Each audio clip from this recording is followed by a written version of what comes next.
This is for the Dreamland Report, a new nonprofit newspaper that the goal is really to have conversation and be in conversation with our Black community. We're prioritizing the communities in North Omaha and making sure that we have a real understanding and a real relationship with the diversity of Black opinion. We're prioritizing that opinion. We're putting it in conversation with each other in a new way. And we're hoping to do some organizing of our community through these kinds of conversations. So we're really excited to have you all. Kamala Harris said the election is not only the most important of our lives, it is one of the most important in the life of our nation. And Donald Trump said this is the most important election in the history of our nation. So my question to you all is, does this election feel different or more critical than others? I would say yes, in a lot of ways, yes. But I mean, dealing with white supremacist structures, which I don't believe in white supremacy. I don't think white people are supreme. So I'll rephrase that. Dealing with white racist status quo structures, patriarchal structures. I don't feel like this is anything new. We're still dealing with the same system, different faces are on it. So you said you started off by answering yes, that it did feel different, and then you ended with no. Where do you actually I said land there are on that? some ways that yes, it does feel different, but then in other ways, no, because we're still dealing with the same structures. Same issues, same structures, but different Because people. two things can be true at the same time. Sure. Yeah. Who else? I'd say it does feel different in that I don't think that this is the most important election of our lifetimes. Say more, yeah. To be honest, it's a time for us to choose our values and to make those clear beyond elections, beyond just the structures that we've inherited. It's clear that we need our immediate communities and we need to build infrastructure that actually sustains us and not wait for a federal government who it's clear that their priorities and values are not aligned with our well-being. Never happened. Exactly. Yeah. And when we see a majority of our tax dollars going towards war and death and harm and financing other nations, but we're over here being like, can I go to the doctor? Can I maybe have transit? Can I have a place to live? That's bullshit. And so it's really clear that you can say how critical this is, and I understand why that is a statement. At the same time, it's time for us to build new infrastructure for ourselves. Yeah. I would say the only thing different about it is you got first time for a woman to be president, and then you got a felon that could possibly be president. Where at times I couldn't even get a job because of my felony, at a local grocery store, let alone run for president. So that's the only thing different. But no, it don't feel no more important to me than any other time. Is everybody kind of in the same frame? I got to go with the same. For me, it's not Black enough. I think that for me, I'm from these streets, and the ghetto get worse after every election. Yeah. So I don't see any. In what ways? I mean, I'm from these streets, so I don't think that nothing changes for us. Everything just declines. Her being a woman is to me, and just where I come from, it's not relevant. Donald Trump being, I mean, it's the same thing. I mean, the results will be the same, if not worse. Whoever gets it. Yeah, I'm curious. No one thinks like the kinds of conversations we're having are different than what we had before. The vitriol of the country, like those are kind of okay. Tell me more. Yeah. Well, I think how it all started from when Biden was the nominee for the party, and then they brought Kamala in. Kamala, you know what I'm talking about. You know what I'm talking about, come on. So here's my thing. What I felt like was not fair to the people who are supporting her or want to have the choice to, they didn't have a choice to choose her or not. And so that's what was the major difference for me this time. Like, how do you not give those supporters the opportunity to say, we do want her, or we want someone else? They just force-fed it to her. Force-fed it to us. Well, not some of you aren't. The Republicans are doing. So give me a little bit more context. Like when you say like choosing her, are you saying just like a primary like election? a primary election or anything like that. Do you feel like the amount of support that she's gotten following this switch proves anything about? I think all it proves is, they're going to toe the line like they always do. Most people on either side toe the line with whoever gets We put were up. on the line with Biden. That's why he got replaced. No, he got replaced because of the thing with him and Trump when they had the debate. He declined. His debate performance was terrible. Things don't happen overnight. Of course not. They don't happen because But had he of a performed debate. well, it wouldn't happen. He was still on his way out because everybody could see that. His mental decline was being obvious, and he was losing. Literally, the Democratic Party was losing people. His mental decline was obviously Let's get some more voices in really quick. Go ahead. Okay. Okay, so the conversations that we are having, no, I think these are the same conversations that we've been having for election after election after election, because we continue to ask the candidates for the same thing and they continue to fail us in our ask. However, I do think that it is dope to be able to see a Black woman, however you feel about her Blackness. I think it's dope to see, and a woman. I think that, the first woman that ran for president was Shirley Chisholm. Like, come on, like a Black woman. We've been doing this since the beginning of time. We've been capable since the beginning of time. So I will say that I am extremely excited to see. I think it's just, we're not seeing the same thing over and over. We're not seeing a white man's face, in lead of an entire nation. Right now. But I think that it is exciting. I am happy to see that, like, my daughter or my granddaughter will be able to look and see, like, hey, somebody who looks like me did this or got this close, or, of course we don't know the results right now of the election, what they'll be, but. I completely agree with Michaela in the aspect that the conversations that we're having are the same, but it's the switch that's going to come after the election that is important, because this is a pivotal point in history. I don't just believe that, I feel it. Our way of life is on the ballot. Yes, we've been having the same conversations, but we've been allowed to talk about it. That will change, and I don't speak his name, and I know y'all know who I'm talking about, but if he is elected, that will change. And we won't be able to sit here and have these conversations freely or be able to gather as a community to raise awareness on these issues freely if he takes office. So to caveat kind of off what Kasim and what Dewan were saying is, this is an election of the haves and the have-nots. It's one candidate is going to push for corporations, big business, from what they're saying, is going to push for corporations, big business. One's going to push for small business, families, and building like that. The problem that we're going to have as a community anyway is our local elections is the problem that we're going to have, because we live in an extremely conservative red state. So whether Trump gets in or whether Harris gets in, it's not going to matter, because we're going to get blocked at the state level on a lot of things that we're trying to do. And they're going to block the Senate. The Senate's going to block votes. The Congress is going to block votes. And no matter who's in that office, whether we get people in at that lower level is what's going to affect us on the street or on the ground level down there. So I do want to talk about how the impact of the president at the federal level, how that impacts us in our daily lives. Like, there are real consequences to who's in office. So I'd love to hear what you're paying attention to.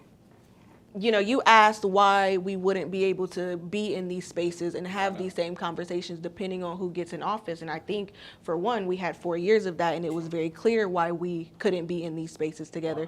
I think hold on. And I also think it was very clear that as Black folks and as folks of color, we couldn't move throughout the country the same way that we had before. And even with that, I mean, I would hope that we all know what our nation was built on, and that it was never built for us, and that we have to move differently no matter what, and no matter what room we're in, unless we're in a room that looks like this. And then going back to what you were saying about seeing real implications, like, we've seen DEI crumble, be removed, be stomped on and stepped over. What type of message does that send to our little, since we always want to talk about family, right? We always want to talk about the Christian lifestyle, the nuclear family. Let's talk about the kids. My little black boy who may grow up to be Republican, this and that, the Democratic, whatever party, or not a party at all, hopefully. What does that tell him that we remove DEI, that we're no longer talking about the first black president? And so hold on a second. I appreciate your commentary. Again, like the question is like, what issues are y'all paying attention to? What do you feel like is at stake? And so I did hear like some of our like cultural like aspects feel like they're at stake, how we're able to navigate America as Black people. So if you're talking about issues like we had a town hall yesterday about Project 2025, that is the issue, one of them. Yeah. And also getting system impacted people or people who've been convicted of felonies aware and registered to vote, and educating people. So we're holding voter education classes and rides to the polls for Malcolm X, so that we're not just throwing people in the ballot box without them actually understanding what's on their ballot, city initiatives, state initiatives, who the down ballot candidates are, why it's important to vote for local elections next year, understanding tricky language within the ballot, which is where I feel the Democrat Party fails us, because they don't actually get in the thick of things. They're really great for knocking doors and throwing lots of money at Black people to get them to the polls, but they're not good at educating, they're not good at listening. So for me, the reason why it doesn't feel different is because we always have dealt with these issues and are still dealing with these issues. And whoever gets in office, I don't feel that they're going to eradicate the plight of Black people. However, I do think that there are certain people who will retard what we're doing more than others. And so always the lesser of two evils is always before us. We never have a righteous candidate. Yes. For me personally, just because I am a Black woman who's had to navigate absolute hell trying to receive health care. Earlier this year, I had emergency surgery. My ovary almost turned over on itself, and my doctor, who knew I had a cyst that was about this big in diameter on that ovary, he was about to send me home. I could have lost my right to have children or complicated my ability to have children before I even was ready to start thinking about planning a family. There are people caring for us who don't know how we work, and that's a problem.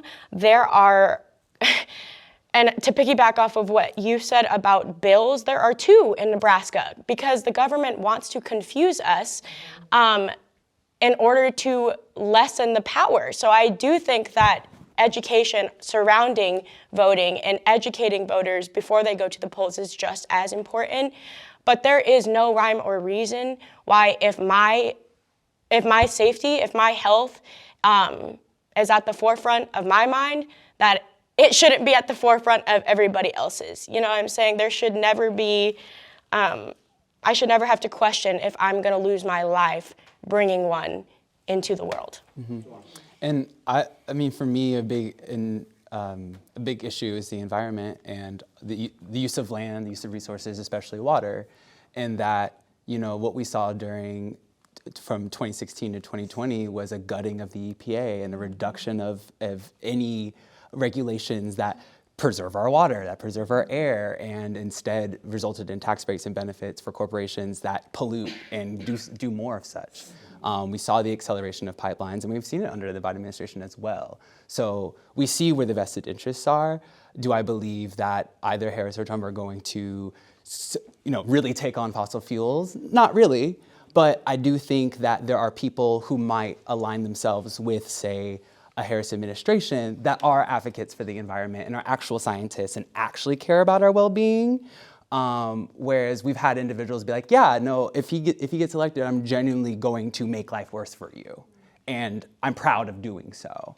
And so I think where I'm at personally, living in the heartland where we are starting to see climate refugees from Texas, Florida, California, and the coast, we are in the middle of the crossfire, and we're seeing some of the largest climate change impacts here in Nebraska when we thought we were immune. So, I have nephews, I have family, I have people, I'm a person who breathes air. I want to be able to do that. So that's what I'm concerned about. I think one of the things that I'm watching is the police immunity part that I keep hearing Trump talk about a lot. With having 2 family members killed by the police, I don't think they should have this immunity where he say they doing their job and they don't need to be criticized or arrested or charged. So yeah, held accountable. But on the other flip side, the presidential election has never affected my life.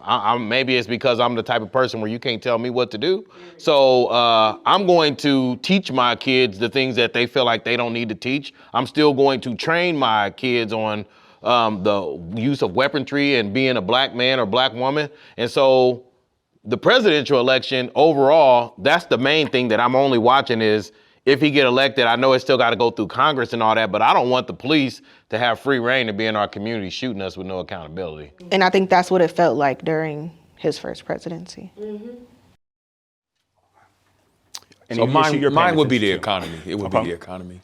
Because my pocketbook can feel it when I go places. You know, stuff just costs more.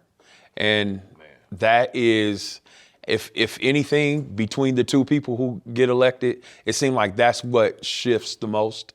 Usually our pocketbook, what we got to spend on what we use and what it used to cost.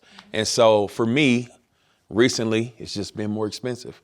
What I can say, when Trump was president, it wasn't as expensive. And outside of that, like Sherman said, it don't really affect me much more. You know, there's a lesser of 2 evils type of situation. So some things I just can't support no matter what. And I just won't, you know, some things I just won't support. And that's the reason why I won't vote for a certain person or not.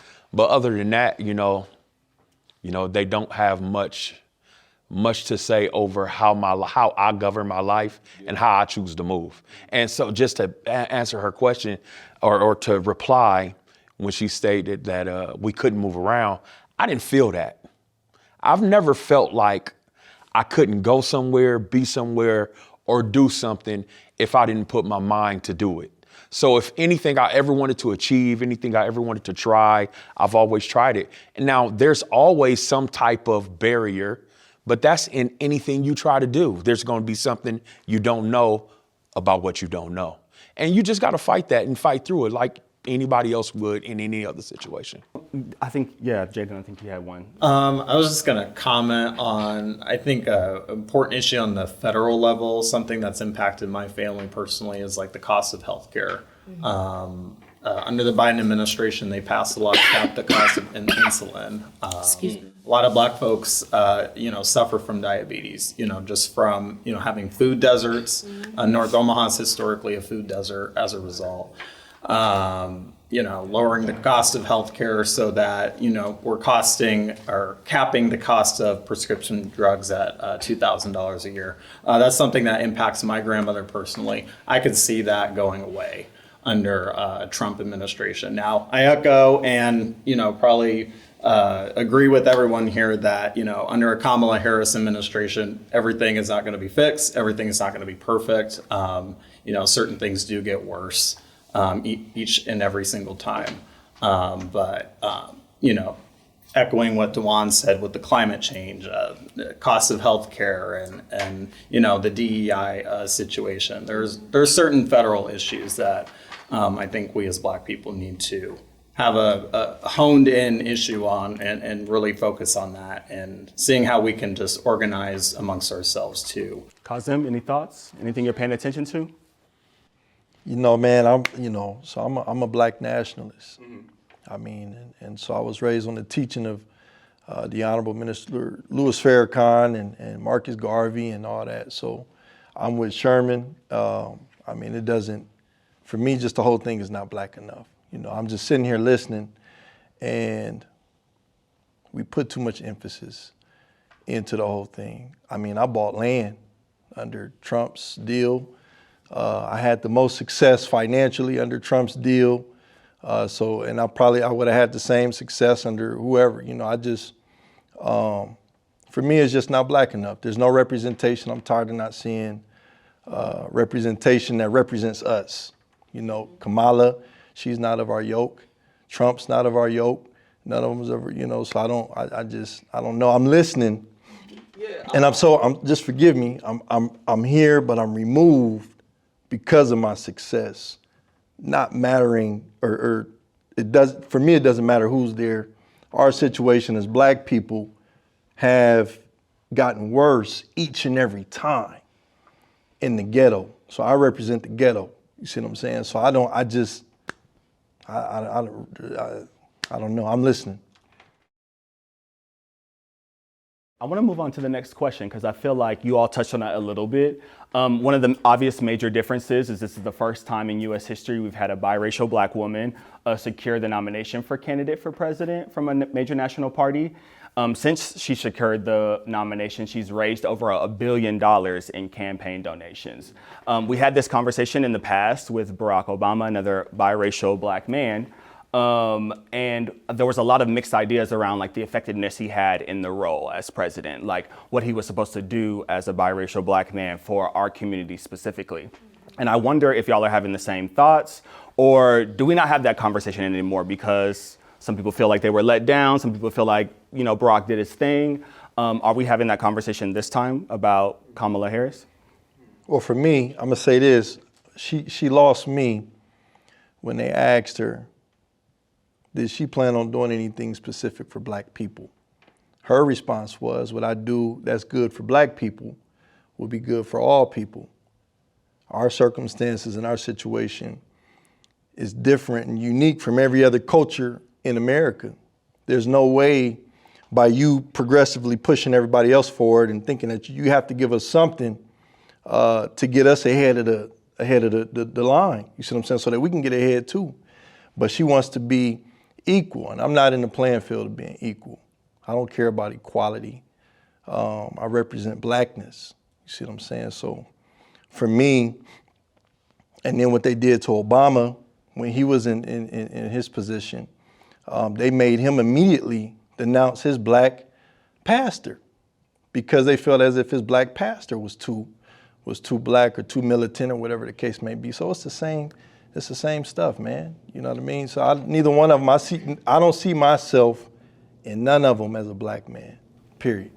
For those that don't remember, it was Reverend Jeremiah Wright that said a statement during one of his sermons that, God damn America. God is not pleased with America because of the way that they've handled race and the way that they've handled Black people. And following that, you know, Barack Obama did make a denouncement of his relationship with the pastor, with the reverend, excuse me. So that's what Kazim is referencing, which I think was a huge deal back then, and it's still, you know, it's shocking. Yeah, it's still shocking now. Yeah, go ahead. Yeah, something I think about as someone who is light-skinned and biracial and multiracial in lots of ways is that we're especially operating in predominantly white institutions and trying to be palatable and trying to reach all kinds of different people while, you know, inheriting a system and trying to build a new one at the same time. I do have empathy. I'm not saying that I agree, but I'm saying I do have empathy for someone who is stepping into a position like that and trying to please all parties. Because the nation is a very dynamic, broad one, right? And you are trying to step into a role and lead when, you know, there are folks that are like, we're simply not gonna vote for her because she's Black and because she's a woman, regardless of what her politic is. You know, and so like I hear that and I see that and I empathize with that because that's just something that I've encountered in spaces for a very long time. At the same time, you know, it's very difficult to literally watch a globally broadcast genocide and have her keep speaking the same points and not say like, no, we're going to take the resources away from Israel if we do that. And so I'm like, okay, so if you're willing to sponsor a genocide across seas, what about here? Because it's already happening. And so I got to see her when she was traveling and running for office back the last election cycle. And you know, at that time I was excited because like here's a Black woman in front of us who's running for president. Now I feel like meme culture and pop culture has sure elevated her platform, but I feel like has also watered down a lot of the point. And so I'm curious as to how she deepens between now and the election, because there's an opportunity to do so. So yeah, that's where I'm at. So kind of what you were saying, Dewan, I can't feel empathy for her riding the fence. Like, as a leader, you have to take a stance. Maybe like voters like Kasim, if she does take a stance and say, yes, I'm a strong Black woman, then that will make a difference. You can't, when you're in a leadership role, you have to be willing to stand on what you believe in, basically. And that's a lot of the problem that I did have with Joe Biden. There was a documentary I watched a little bit ago, and this is just my personal life, how it was affected by politics. So Biden knew that there were not weapons of mass destruction in Iraq, and he still decided to sign the bill and say, okay, we're gonna let Bush invade Iraq. No, as a man and as a leader, if that's what you believe in, don't follow the masses. And so I said my life was personally affected by that, because I would have never been in Iraq, so I never had to deal with it. But that's what I'm saying. So she needs to take a stance. Hey, I'm Black, I'm a woman. If you don't like it, go somewhere, because this is me. So, like you say about Trump, we know who he is. We know who we're getting. We know he says vulgar things. We know that he, has issues with, like he made fun of the guy that he was talking about was retarded and all that stuff. But we get him at face value. If Harris would come out and say, this is me at face value, I think that would get a lot more voters engaged with her, and maybe some other voters would give her a lot more respect than she has. Not saying that she hasn't earned it based on her merits. I'm saying just that particular, hey, I'm a Black woman, this is who I am, would have a lot more voters engaged. I have a follow-up to that, because I wonder, is that some kind of privilege that, white candidates get to have, to be able to be taken at face value for their words not to be interpreted in the ways that sometimes I think Black people's words get interpreted? Can Black people in politics take the kind of stances that y'all are asking for and actually be successful? I wonder if y'all think that that's possible, or I wonder just about Black representation in general. Does it feel necessary? What are your thoughts on Black representation in politics? Do we need to see people in those positions? And if we do, how do we get them there with the kind of directness that you're talking about? I don't know that my issue is, do somebody have to be Black or not? Their policy have to fit what my idea of progression is. I don't care what color you are. If your policy can line up with where I see my future going, then that's the way I want to vote.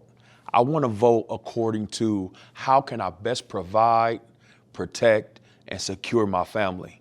So whether it's I need to arm up and be ready for that, or whether I want to start a business and it just ain't as much red tape and I can get through it a little easier with one candidate or another. That's what I'm looking for. I'm not looking for a skin tone. I'm not looking for that. I'm looking for who gonna allow me to be able to be as free and with as much liberty as possible. That's what I want. Now, what I will say real quick, we didn't go to war during Trump's deal. We are always in war. America's engaged in maybe 5 to 7. Right. It was COVID. All I'm saying is, the world was shut down.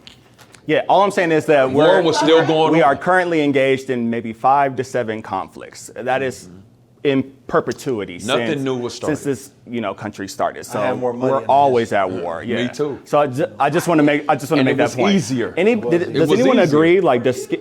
Hold on a second. Does anyone else agree with what William, right? Yeah, William. What William just said about not necessarily a skin tone, but a policy? Right now, I feel the same way too. Okay.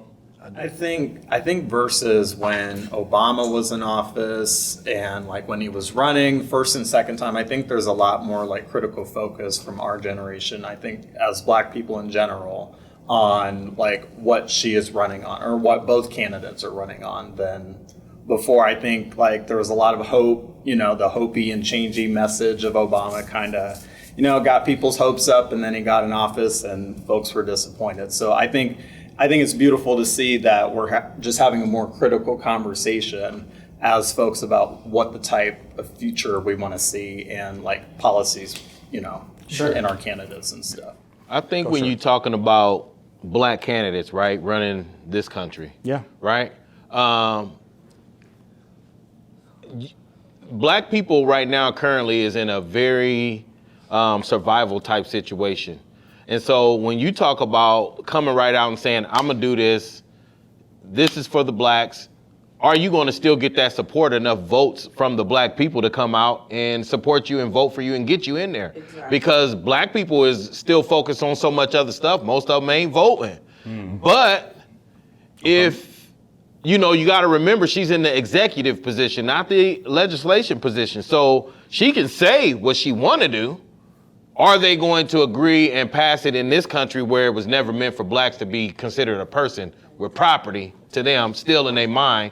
And so even on a local level, I can be pro-black all I want, but I can't get black people to cooperate 100% to make everything that I want to happen for pro-black to happen, because they're in survival mode. They, you know, going to jail, kids is being sucked into the system of the hood life, street life, you know? So it's kind of tough where she at, but at the same time, there's ways you can signal us. We know us. And if she would just signal to us that, yeah, when I get in there, I'm gonna take care of some shit, you know? But yeah, she in there as vice, but the vice goes back to the 48 laws of power. You can't outshine the master. So when you in the vice, you still can't do stuff that's gonna outshine that old man with that kickstand on his back, you know? But I do want to clarify. So you said, like, I guess I want to get straight to that answer. Yeah. Do you feel like black representation in politics is important?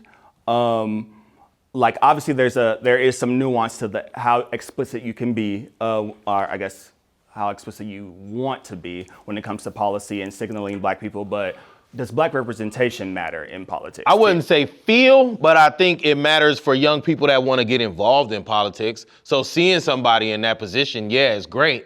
But what are you actually going to do? So yeah, I think, yeah, it would be good for younger people to see, so that way they know that they have a pathway to do that. And maybe by the time they get there, there's more that they can do as a black person. But yeah. So I guess I would have reframed that question. So do you all think, like, with black people in office, it gets better for the black community? No. It can. Let's start here. No. Let's start here. So the system isn't broken. It's working exactly the way it has always and originally been designed. So we are expecting Malcolm X to head a corrupt system, and you will never find a righteous person in a corrupt system. They are antithesis of each other. This system is never going to do for us what we want it to do. The system is never going to be our friend. It is always our enemy, has always been our enemy. We continue to demand the enemy to be our friend, and it's asinine.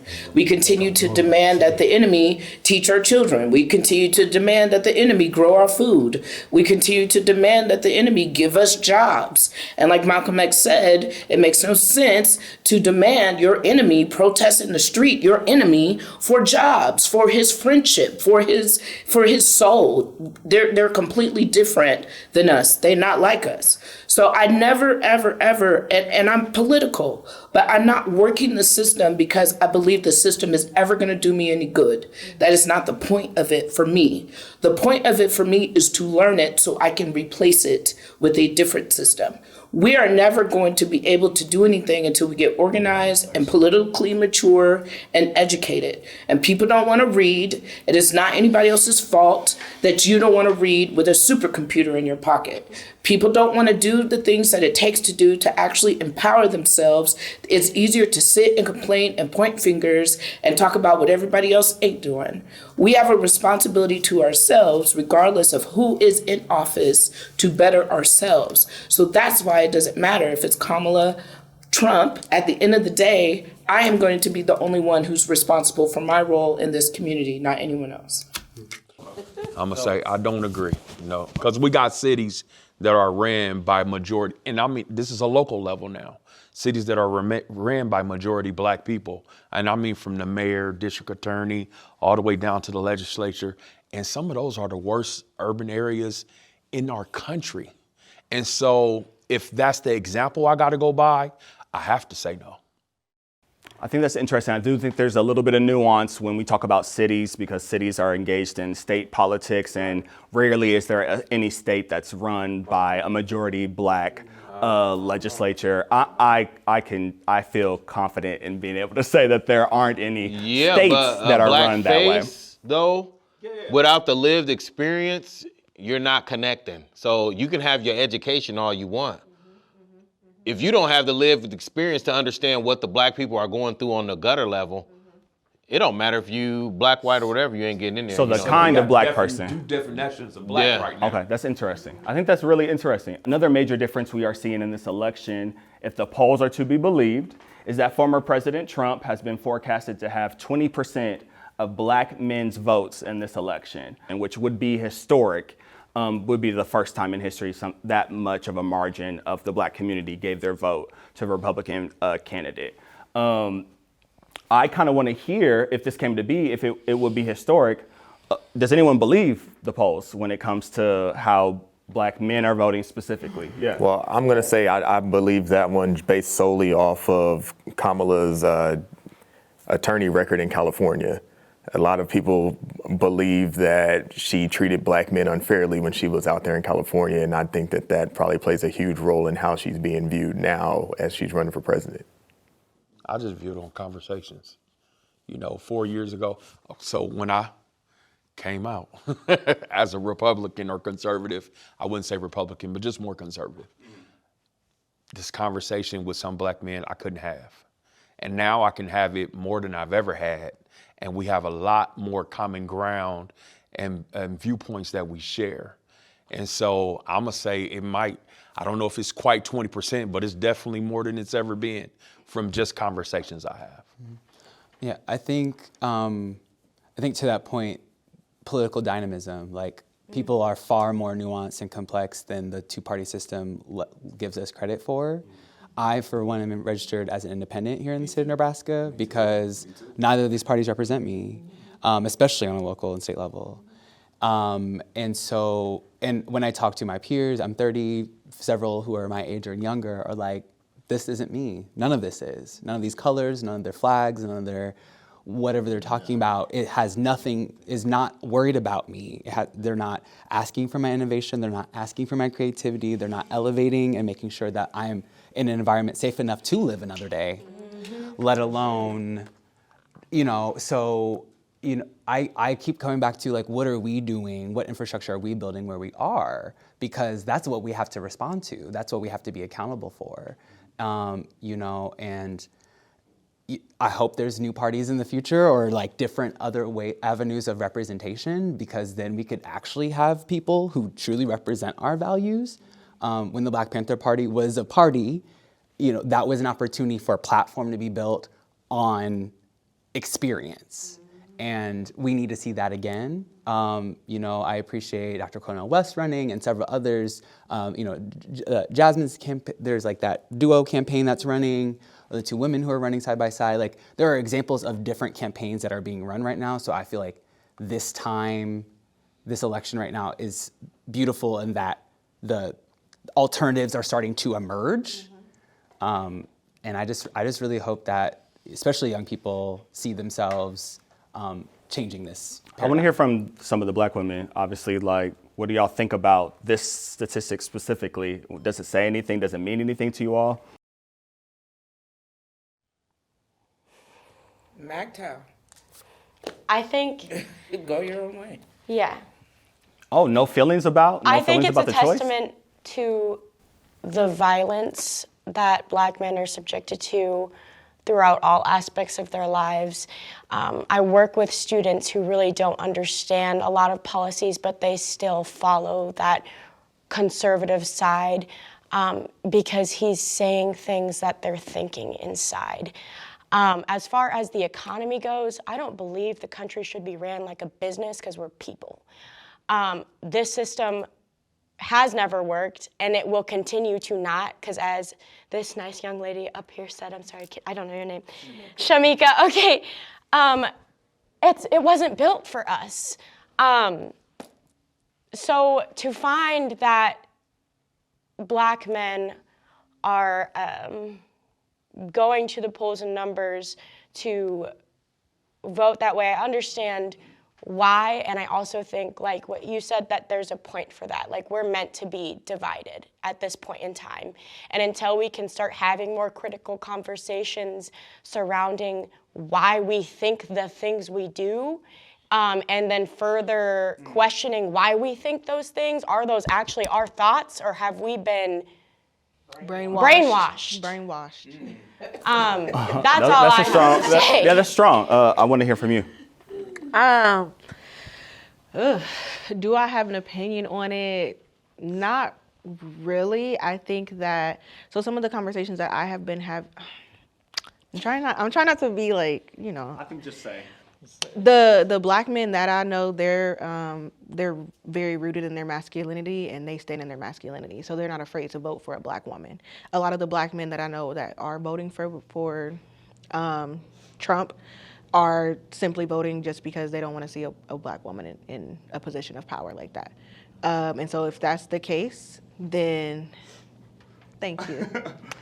And so if that's the case, like you said, if it's because of the record and it's genuinely because of your values and how you feel, you make your own decision. That's what, this great country is based on, you being able to be a free individual and make your own decisions, right? So do you, if you want to do that. But if it's simply because you don't want to see a Black woman in that position, and you're afraid to see a Black woman in that position because you're afraid to see that in your own household, that's a different conversation. Okay, this got complex. I saw a lot of reactions. Hold on a second. Well, it's not, mine is not a reaction, it's more of an agreement, because I was going to say that same thing, that I think that some men, and notice period, I didn't say all. No. But some men have an issue with a Black woman being in charge. And I think that when you think about, like, understanding the workup of a Black woman, there's a lot of things that men can learn from a Black woman, because I did, right? But some men don't think they have nothing they can learn from a Black woman, or a woman in general. So then you see this woman taking this hierarchy place position, which to me, the president still ain't the hierarchy, but some people look at it like, ain't no woman gonna lead me type stuff. But at the same time, I think that instead of looking at it as a lead, for me and my wife, like, I look at her as a full-blown partner that can teach me how to be emotional, or be able to, have an understanding and giving people chance. Like, before I was just so, but when I sit and learn and listen to a woman, then I can see why she's who she is. And sometimes we have to adapt some of that to be a full man. And so I think a lot of men just don't see that. And it's not anything different than what happened when Shirley Chisholm ran for president. Thank you. We're actually not breaking any cycles or generational curses. We're doing the same things we've been doing, expecting different results. It's insanity. And so if Black men or any other man decides, they have autonomy, they can vote for whoever they want. Mm-hmm. It's a different dynamic. A Black man told me that the reason why we see that the majority of the Black community voted for Obama is because the men were voting for a Black man, and therefore it was expected for Black women to follow Black men. And, because that's just how we think about our community. They're the leaders, they're the head, they made the decision, we follow. We, of course, don't see that happening because of the dynamics of patriarchy that says that they cannot submit themselves to a woman's leadership. I'm over it. I don't care. Go wherever you want to go, do whatever you want to do.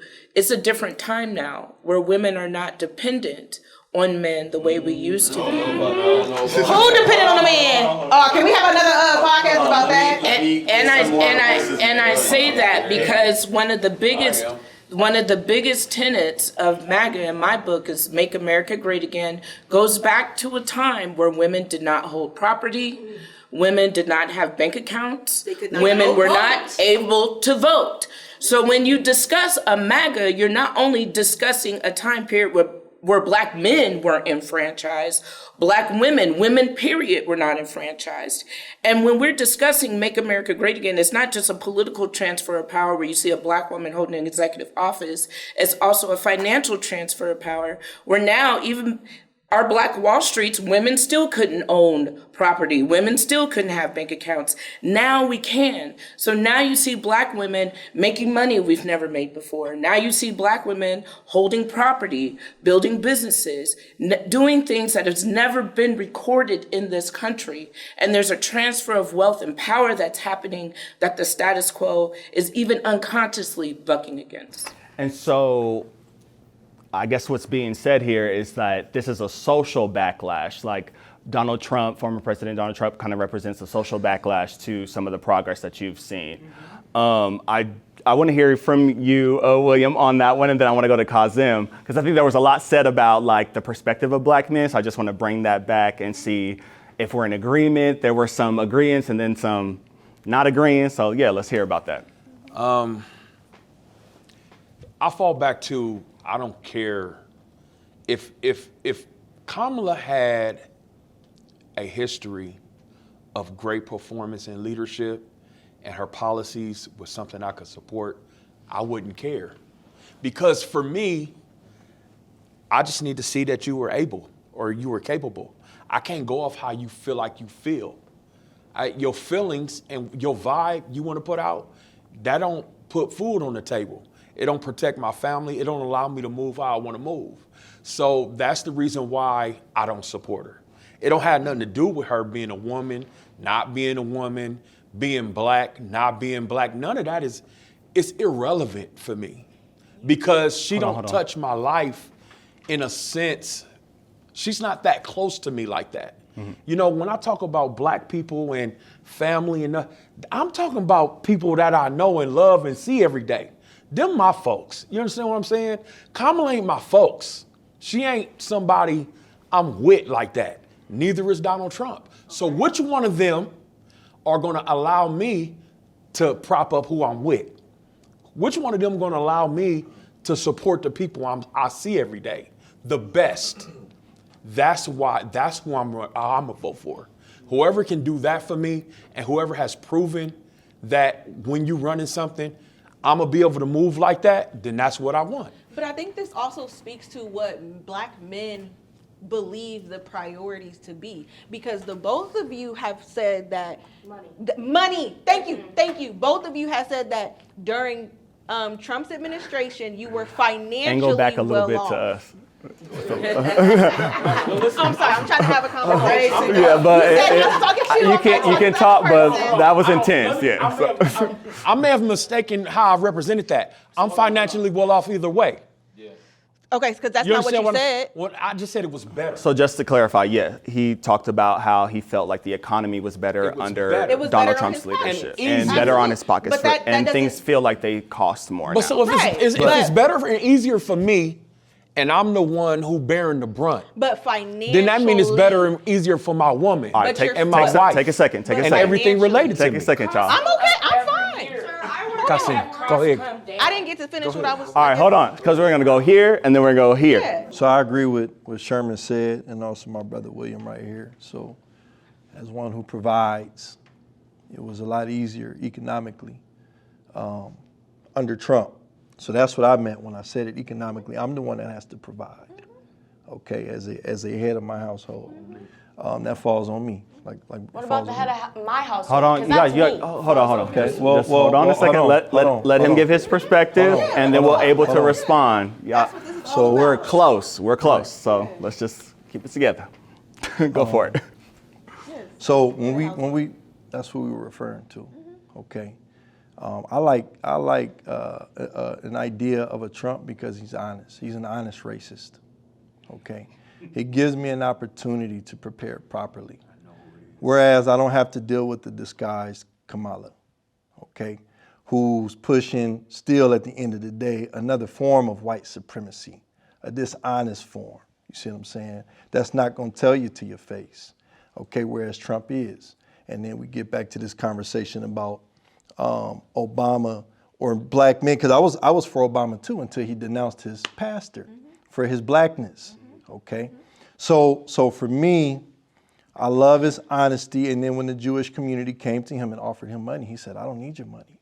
He can't be bought. If we're gonna get this thing on, we're gonna get it on. If we're gonna get this show on, we're gonna get it on." You see what I'm saying? That's what Trump said when they came in off. He said he got his own. You can't buy him. You see what I'm saying?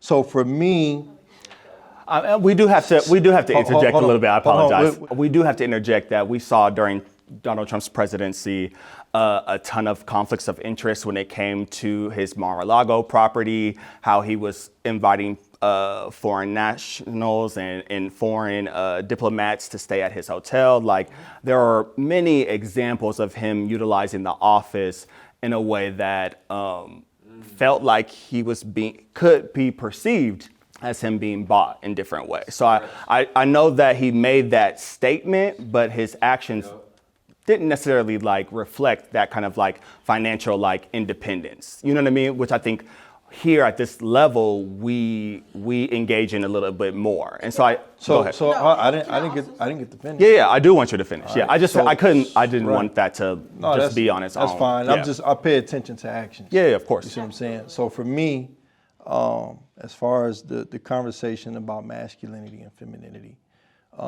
the black family has been completely destroyed and annihilated. Okay? I have the only all-black youth program in the state of Nebraska, okay, who teach, matter of fact, me and the boys just talked about marriage this past weekend and engaging a black woman and how to do that and so forth and so on, you see what I'm saying? So I don't know, I guess for me, it's a masculine thing, but with as far as being attentive, I love the enemy who does not disguise themselves. I do not see myself as a black man. I'm gonna say this one last time. As a black man, I do not see myself in a Kamala Harris. Okay, and that's that. You know, I'm gonna leave it alone. As a black woman, I cannot see myself under Trump. Please, okay. And if we're gonna talk about actions and financial dependency, if he really had it like that, he would be paying his taxes. No, he wouldn't. He was smart. You supposed to use the tax code for your advantage. That's what I do.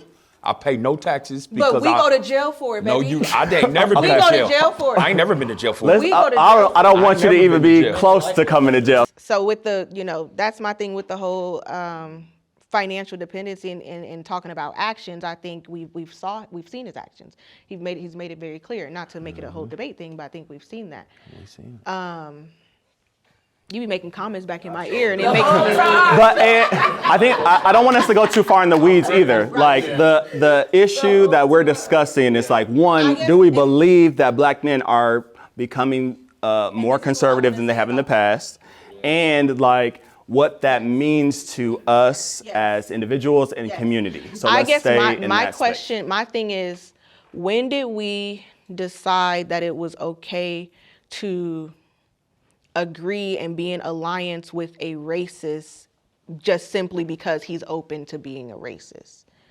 Just simply for the transparency of it. Just you see yourself in a person who is a racist as a black person. That is, for me, anti-black.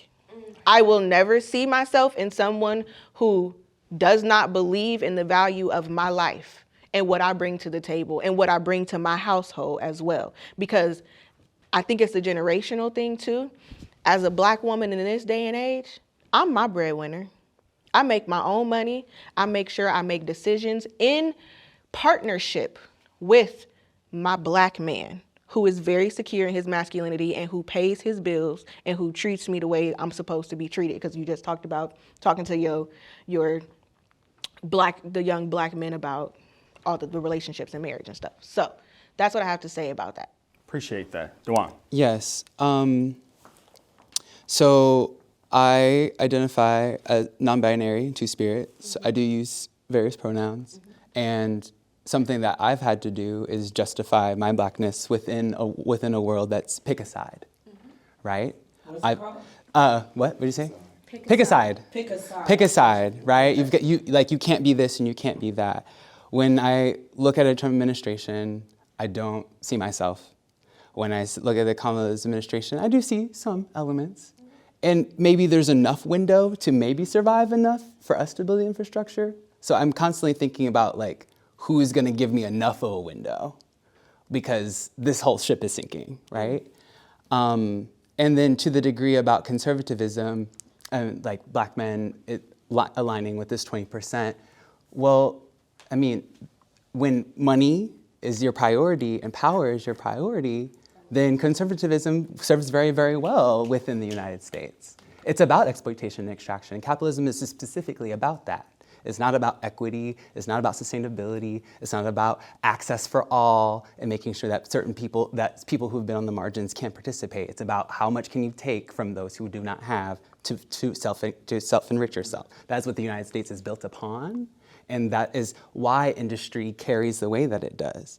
Something that I do appreciate about this current administration is that we have an FTC director who is pushing the antitrust laws to break up monopolies like Kroger, Meta, Google. Trump has specifically said he will remove that person from office if he is elected, specifically to see businesses be conglomerated into monopolies. So as a small business owner and in a community of small businesses, when I hear that, oh, you're here for the monopolies and that's all you've ever done, that's all you've ever been, and that's where your money comes from, I'm not going to support that. But those who want to be successful and see money as a symbol of the only success here is it's indicative. Go ahead, Jonathan. We're going to change the questions after this one. So with the conservatism and the black men and that 20%, I think that, like I said, I'm not, we already know where I'm probably going to vote for. But my thing is, what does Harris have the ability to move forward once she's in office? So like Kasim says, is she the devil, the devil that I know? And like Sherman said, she knows how to signal us. So sometimes you got to play that role. So is Harris playing the role where, hey, I'm just, towing the line right now. Then when I get in, I'm going to drop the hammer and say, okay, this is what I'm going to do for black people specifically or all that. So I think more black men would be prone to vote for her if maybe they had an underlying statement of, okay, maybe she's just playing the game right now. And then once she gets in office, it'll flip the script and it'll go forward. And, that'll be a different. Look on her website. I'm willing to take that chance, though. Space for black men on her website. Yeah. What is the signal? Hold on, but I'm saying I'm willing to take the chance, though, that I'm willing to take the chance that she is going to do that. I wouldn't vote for Trump just because he said about the police stuff. He out of there, and his hands is little. But with her, I'm willing to take more of a chance on that woman. I don't care what people say. She got melanation in her skin. She black. And I'm willing to take the chance on her before I would on somebody that's telling me that if the police come in my house and kill my family, they shouldn't be prosecuted. I'm not doing that. Because then we're going to be at a real war more than where we in. What he did to the Central Park 5. Unapologetic to this day of what he did to Central Park 5. If we're going back to what we got to do to protect our families, our literal lives are on the line depending on who we get in office. Why are we saying that? Because it's true. Hold on. Hold on. No, I really appreciated that discussion. That was very interesting. I think it just calls for us to self-identify if we feel comfortable. Just so we know who's in the room, I wanted to wait till the end. Obviously, our conversation kind of is enlightening us. But who identifies as conservative? Got it. Who considers themselves moderate? One. Who considers themselves progressive? And then we had one that didn't raise their hand to anything. So where do you fit in that spectrum of ideology? I'm a black nationalist. Yeah, that's it. That's how I feel. Black. Everything is black for me. Matter of fact, I'm so black, I brought Dr. Umar twice this year. So. And we brought Malcolm X's daughter. There you go. Yeah. Got it. I don't know if that answers my question, though. I'm going to tell you, for me, like I said in the beginning, Neither one of them. I'm a black man in the streets. I don't see myself in neither one of them. But we're 15 days away from the election now. By the time that this runs, we'll be about 4 days in front of the election. Any predictions? I don't know, baby. I don't know. It's so close. Maybe we have to vote. So we have to The vote. blue dot is going to be for Kamala. We That's have to. what I know. We have to vote. We have to vote. I want y'all to raise your hand on this one. So who thinks Trump is winning? Who thinks Harris is winning? Are we talking about popular or are we talking about We're talking about Who's gonna win the election? Ooh, I wish I could just ask a raise a hand question and y'all just raise your hands. That's That ain't who crazy you to got me. here, baby. That ain't who you got here. That ain't I'm who like, you got here, ooh, baby. maybe I done put together a very abstract crowd. Because we ain't regular people, baby. These are the rules of this room. That's all. Y'all could be unregular. Okay. I feel you. I feel you. Let's try this one more time. Okay. Predictions. Who thinks Trump is winning? Okay. Who thinks Harris is winning? I don't know. And two people. Anyway. I mean, I don't know an option because I would be, I don't know. I do want to hear from one final thought from all of y'all, especially when it comes to like the Black community here in Omaha. We're obviously prioritizing the needs of North Omaha, of our Black communities. We've seen what happens when things aren't equitable. We've seen what happens, how policy impacts us here with police, with taxes, with property. We understand all of those things. We've seen us in the 70s be thriving, in our economic and our social status here in Omaha. We saw the decline of that as well. And now we're living in this time where like everything's critical. That's why I was surprised that no one thought this was more critical, because I feel like every decision we make feels, like almost like life or death sometimes. We have to make really important choices. And so what would you want the Black community here in Omaha to understand about the time that we're in right now or this election? Do for self. Do for self. Do for self. Got it. We are our own salvation. So no matter how different we are, nuanced, we have to find some common ground that we can all support and get behind that'll lift all of us up. And then we can still argue about all the other stuff. You know what I'm saying? We can have all those knockdown, drag out fights like me and Shamika do when she come to my house. But I love her to death. You understand what I'm saying? And no matter how different we are, if she called me, she know I'm gonna come. Vice versa. You understand what I'm saying? Mm-hmm. And so that's what I think we gotta get past. We gotta get past the little stuff, this stuff, because I don't agree with you, or I don't like your lifestyle, or I don't like what you believe or think. Well, okay, I understand that, but at the end of the day, what do we have in common, and how can we lift each other up? Sure. I would just say that, me, I don't conform to nothing. So I feel like as a spiritual being here on earth, we don't have to think about so much of what do we follow? What is your purpose? What are you here to do? And are you leaving it better than what you found it? How did you love people when you was here? Everything else, to me, in my opinion, I don't get into too much of absorbing what everybody's feeding me with the human part of my life. I stay focused fully on purpose and what I'm doing for, to leave the place better than what I found it. So. Sure. I really say empower young people and by reconnecting with land, raising food, being present in space. Our connection to the earth is one of the most important things that we have here in this life. No matter the borders, the governments, the monies, the banks, it's who we are and where we are. So, and that's gonna outlast any regime. Power to the people for real, y'all. I don't know. I don't have much to say. I feel like your secureness within yourself, kind of like what you were saying, and your purpose is what drives you to do and believe the things that you do. So if we can just get more people on this earth to actually think that they have value, then some things might change. Also, furthermore, Black people are not the only minority in this country. And the minority is becoming the majority. And that is why this is so crucial, because we're so close to change. and I think humanity will prevail. I think that going into these next couple elections, we need to look at things generationally. We have to look at how our decisions today are going to affect things in the future.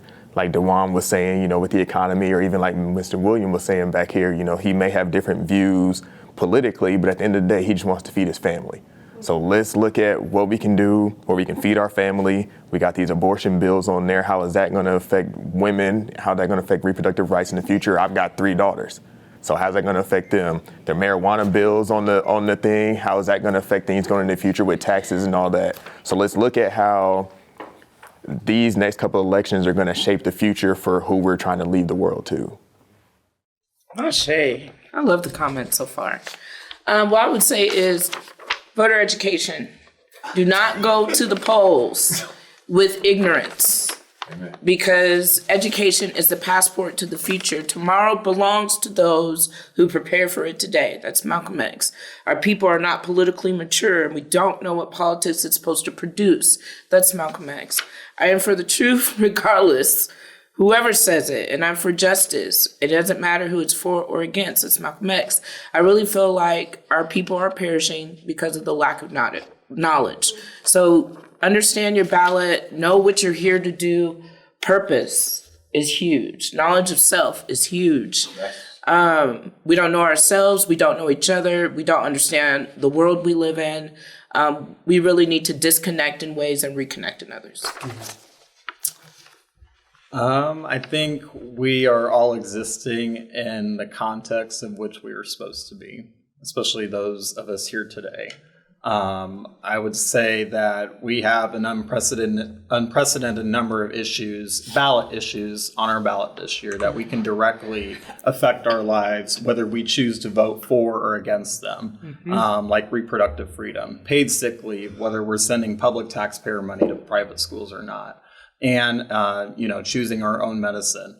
And legalizing medical marijuana once and for all. So while we shouldn't focus on the presidential election so much, but just so much, like the voter education piece, just looking what are the issues that directly impact us as a people on our ballot, and seeing, how can I make a difference in the individual sense, and getting around people and organizing with people of like minds and like causes.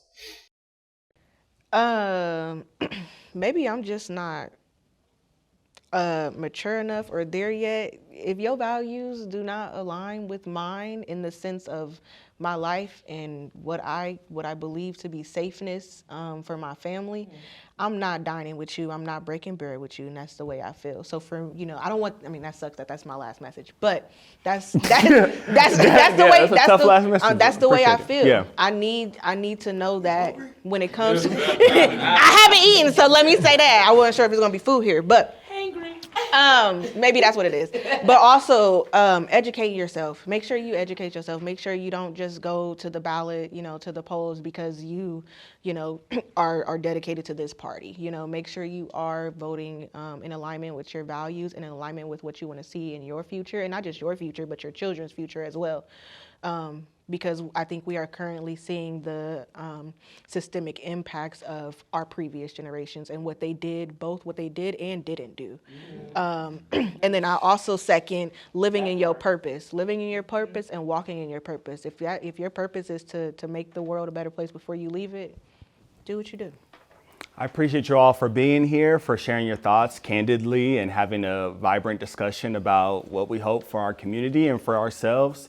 Appreciate you joining us and partnering with us at the Dreamland Report as we start this process of prioritizing Black stories and Black opinions and being in conversation with our community in a real way. So this was great, and we'll talk soon. Go Dreamland! Go Dreamland!